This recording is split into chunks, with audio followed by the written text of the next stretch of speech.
Now, this comes together that the commission has found out that His Majesty King Brown is double royal.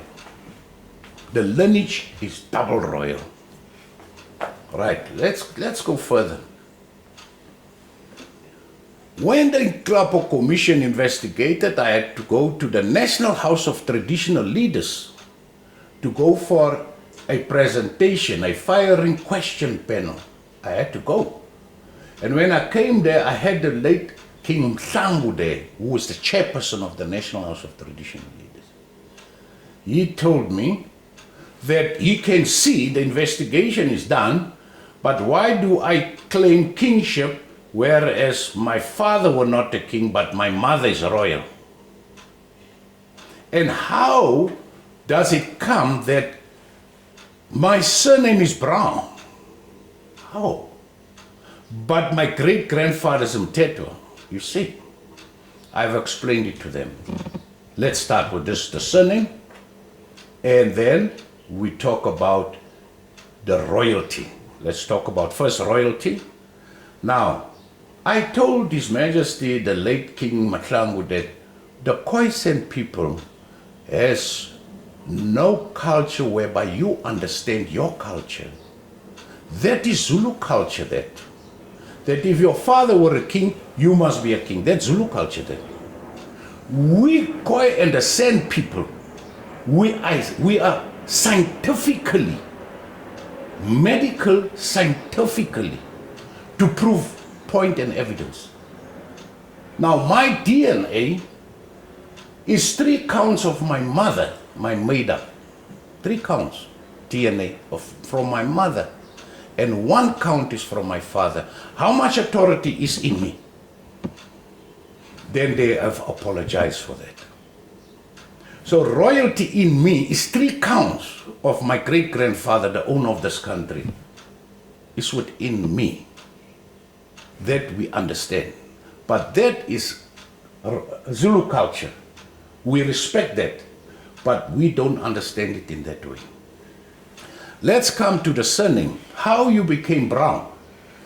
Simple terms, simple conditions.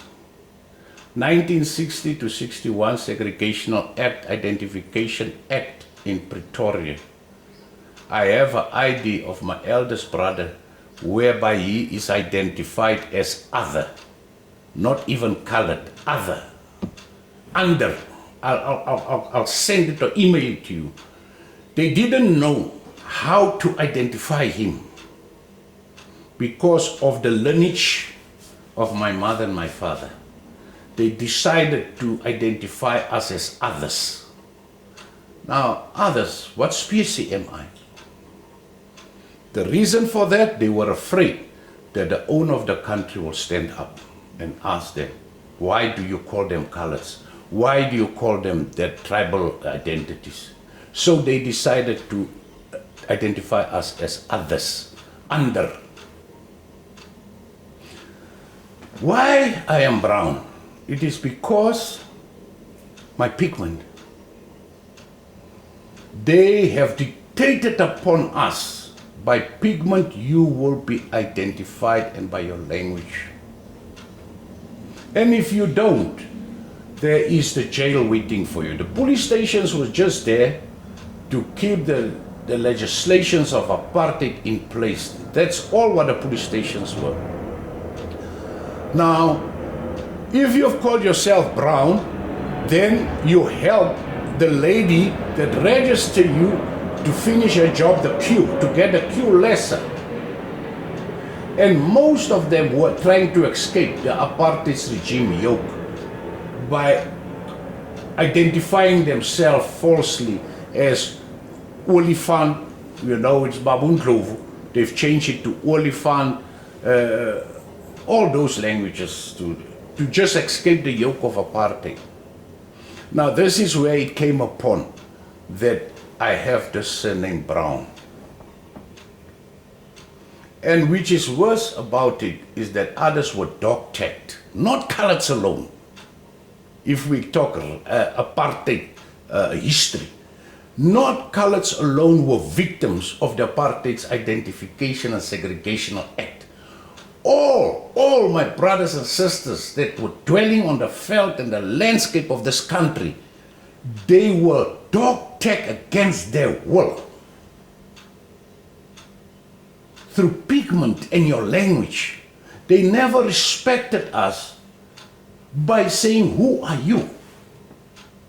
They've never respected. They said just next, colored, next, Sotho, next, Zulu, next, and they went on like that. They didn't say, who are you? Then it should have been another scenario in South Africa.